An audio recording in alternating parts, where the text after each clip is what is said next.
Hi friends, ಎಲ್ರಿಗೂ ಹೊಸ ವಿಡಿಯೋಗೆ ಸ್ವಾಗತ. ನಮ್ಮ ಟೀಮ್ ಇಂಡಿಯಾ ಐರ್ಲೆಂಡ್ ವಿರುದ್ಧ ಸೋತ ನಂತರ ನೆಕ್ಸ್ಟ್ ಒಂದು ಮ್ಯಾಚ್ ಇವತ್ತು ಸಾಯಂಕಾಲ 6 ಗಂಟೆಗೆ ಇದೆ. ಇದರಲ್ಲಿ ನಮ್ಮ ಟೀಮ್ ಇಂಡಿಯಾ ಏನೆಲ್ಲ ಬದಲಾವಣೆ ಮಾಡ್ತಿದೆ ಸುದ್ದಿಯ ಸಂಪೂರ್ಣ ಮಾಹಿತಿ ತಿಳ್ಕೊಂಡು ಬರೋಣ. ಅದಕ್ಕಿಂತ ಮುಂಚೆ ನೀವು ನಮ್ಮ ಚಾನಲ್ನ ಸಬ್ಸ್ಕ್ರೈಬ್ ಮಾಡಿದೆ ವಿಡಿಯೋ ನೋಡ್ತಾ ಇದ್ದರೆ ಈಗಲೇ ನಮ್ಮ ಚಾನಲ್ ಸಬ್ಸ್ಕ್ರೈಬ್ ಮಾಡ್ಕೊಳ್ಳಿ. ಹಾಗೆ ಪಕ್ಕದಲ್ಲೇ ಇರೋ ಬೆಲ್ ಐಕನ್ ಮೇಲೆ ಆಲ್ ಅಂತ ಕ್ಲಿಕ್ ಮಾಡ್ಕೊಳ್ಳಿ.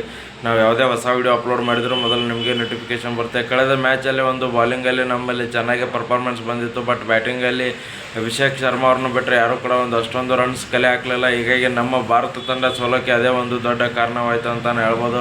ನೆಕ್ಸ್ಟ್ ನೋಡೋದಾದರೆ ಇವತ್ತಿನ ಮ್ಯಾಚಲ್ಲಿ ಒಂದು ಬದಲಾವಣೆ ಏನೂ ಆಗೋ ಸಾಧ್ಯತೆ ಇದೆ. ಅಂದರೆ ಒಂದು ಇಶಾನ್ ಕಿಶನ್ ಹಾಗೆ ಇಲ್ಲಾಂದರೆ ತಿಲಕ್ ವರ್ಮಾ ಅವ್ರನ್ನ ಇಬ್ಬರಲ್ಲಿ ಒಬ್ಬರನ್ನು ಆಚೆ ಕೊಡಿಸಿ ವೈಭವ್ ಸೂರ್ಯವಂಶಿ ಅವ್ರನ್ನ ಆಡಿಸೋ ಚಾನ್ಸ್ ಇದೆ ಅಂತಲೇ ಹೇಳ್ಬೋದು. ಯಾಕೆಂದರೆ ಒಂದು ಬ್ಯಾಟಿಂಗಲ್ಲಿ ಅಷ್ಟೊಂದು ಫ್ಲಾಪ್ ಆಗಿದೆ ಅಂತಲೇ ಹೇಳ್ಬೋದು. ಹಾಗೆ ಸೋಷಿಯಲ್ ಮೀಡಿಯಾದಲ್ಲೂ ಕೂಡ ನೋಡ್ತಾ ಇದ್ದರೆ ಒಂದು ಮೊದಲನೇ ಮ್ಯಾಚಲ್ಲಿ ಯಾಕೆ ವೈಭವ್ ಸೂರ್ಯವಂಶಿಗೆ ಅವ್ರಿಗೆ ಅವಕಾಶ ಕೊಡಲಿಲ್ಲ ಅಂತ ಕೂಡ ಒಂದು ಎಷ್ಟೊಂದು ಪ್ರಶ್ನೆಗಳು ಬರ್ತಾಯಿದ್ವು. ಹಾಗಾಗಿ ಒಂದು ಅಲ್ಲಿಯೂ ಬದಲಾವಣೆ ಆಗೋದಿದೆ ಅಂತಲೇ ಹೇಳ್ಬೋದು. ಯಾಕಂದರೆ ಬಾಲಿಂಗಲ್ಲಿ ಏನೂ ಕೂಡ ಒಂದು ಪ್ರಾಬ್ಲಮ್ ಇಲ್ಲ, ಬಾಲಿಂಗ್ ಎಲ್ಲ ಚೆನ್ನಾಗಿಯೇ ನಡೀತಿದೆ. ಬಟ್ ಬ್ಯಾಟಿಂಗಲ್ಲಿ ಒಂದು ಫ್ಲಾಪ್ ಆಯಿತು ಅಂತಲೇ ಹೇಳ್ಬೋದು ನಮ್ಮ ಟೀಮ್ ಇಂಡಿಯಾ. ಅದು ಯಾವ ಟೀಮ್ ಐರ್ಲೆಂಡ್ ವಿರುದ್ಧ ಸೋಲುತ್ತೆ ಅಂದರೆ ಇದು ಒಂದು ನಂಬೋಕ್ಕೆ ಕಷ್ಟ ಅಂತಲೇ ಹೇಳ್ಬೋದು. ನೋಡೋಣ ಇವತ್ತಿನ ಮ್ಯಾಚಲ್ಲಿ ವೈಭವ್ ಸೂರ್ಯವಂಶಿ ಅವರು ಆಡ್ತಾರೆ, ಹಾಗೆ ಆಡಿದರೆ ಯಾವ ಥರ ಪರ್ಫಾರ್ಮೆನ್ಸ್ ಕೊಡ್ತಾರೆ, ಹಾಗೆ ಮತ್ತು ನೆಕ್ಸ್ಟ್ ಕಂಟಿನ್ಯೂ ಆಗ್ತಾರೆ ಮುಂದಿನ ಮ್ಯಾಚ್ಗಳಿಗೆಲ್ಲ ಅಂತ ಹೇಳಿ. ವಿಡಿಯೋ ಇಷ್ಟ ಆಗಿದ್ದರೆ ಲೈಕ್ ಮಾಡಿ, ಶೇರ್ ಮಾಡಿ, ಸಬ್ಸ್ಕ್ರೈಬ್ ಮಾಡ್ಕೊಳ್ಳಿ.